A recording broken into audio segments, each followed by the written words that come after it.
1 Samuel 19.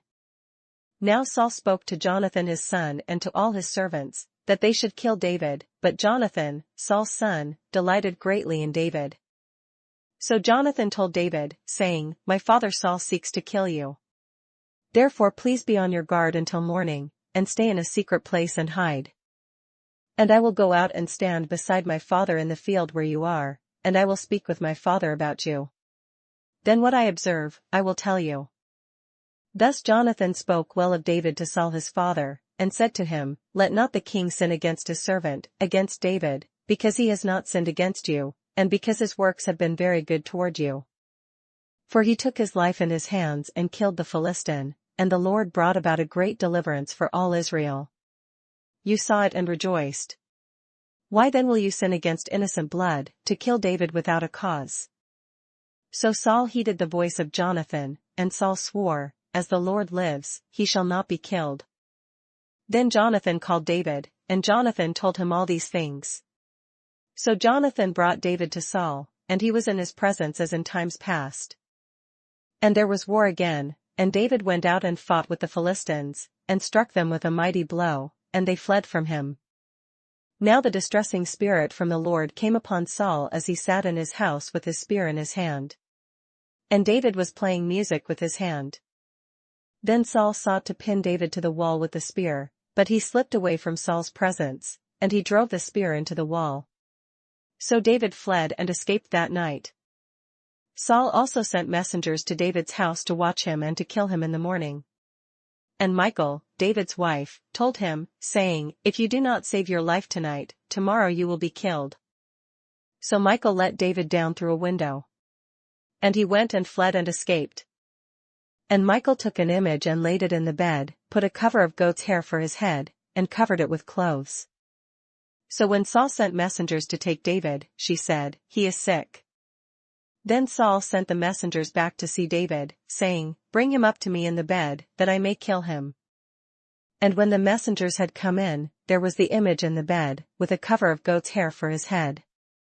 Then Saul said to Michal, Why have you deceived me like this, and sent my enemy away, so that he has escaped? And Michal answered Saul, He said to me, Let me go. Why should I kill you? So David fled and escaped, and went to Samuel at Ramah, and told him all that Saul had done to him. And he and Samuel went and stayed in Naioth. Now it was told Saul, saying, Take note, David is at Naioth in Ramah. Then Saul sent messengers to take David.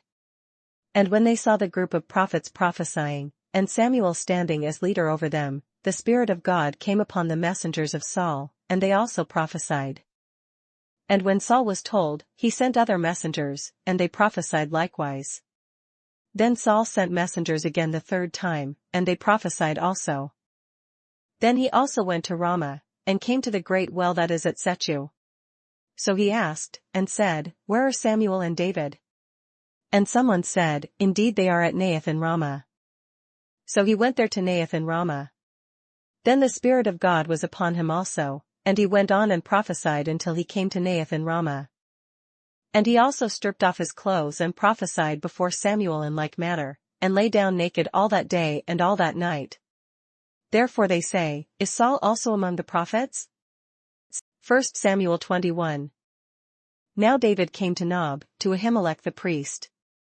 And Ahimelech was afraid when he met David, and said to him, Why are you alone, and no one is with you? So David said to Ahimelech the priest, The king has ordered me on some business, and said to me, Do not let anyone know anything about the business on which I send you, or what I have commanded you. And I have directed my young men to such and such a place. Now therefore, what have you on hand? Give me 5 loaves of bread in my hand, or whatever can be found. And the priest answered David and said, There is no common bread on hand, but there is holy bread, if the young men have at least kept themselves from women. Then David answered the priest, and said to him, Truly, women have been kept from us about 3 days since I came out. And the vessels of the young men are holy, and the bread is in effect common, even though it was consecrated in the vessel this day. So the priest gave him holy bread, for there was no bread there but the showbread which had been taken from before the Lord, in order to put hot bread in its place on the day when it was taken away.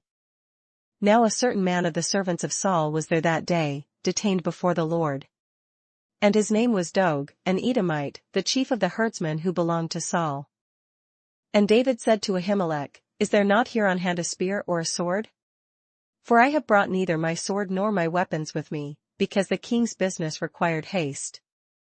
So the priest said, The sword of Goliath the Philistine, whom you killed in the valley of Elah, there it is, wrapped in a cloth behind the ephod. If you will take that, take it. For there is no other except that one here. And David said, There is none like it, give it to me. Then David arose and fled that day from before Saul, and went to Achish the king of Gath. And the servants of Achish said to him, Is this not David the king of the land? Did they not sing of him to one another in dances, saying, Saul has slain his thousands, and David his 10,000s? Now David took these words to heart, and was very much afraid of Achish the king of Gath. So he changed his behavior before them, pretended madness in their hands, scratched on the doors of the gate, and let his saliva fall down on his beard. Then Achish said to his servants, Look, you see the man is insane. Why have you brought him to me? Have I need of madmen, that you have brought this fellow to play the madman in my presence? Shall this fellow come into my house? Psalms 129. Many a time they have afflicted me from my youth, let Israel now say. Many a time they have afflicted me from my youth, yet they have not prevailed against me. The plowers plowed on my back, they made their furrows long. The Lord is righteous, he has cut in pieces the cords of the wicked. Let all those who hate Zion be put to shame and turned back. Let them be as the grass on the housetops, which withers before it grows up, with which the reaper does not fill his hand, nor he who binds sheaves, his arms. Neither let those who pass by them say, The blessing of the Lord be upon you, we bless you in the name of the Lord.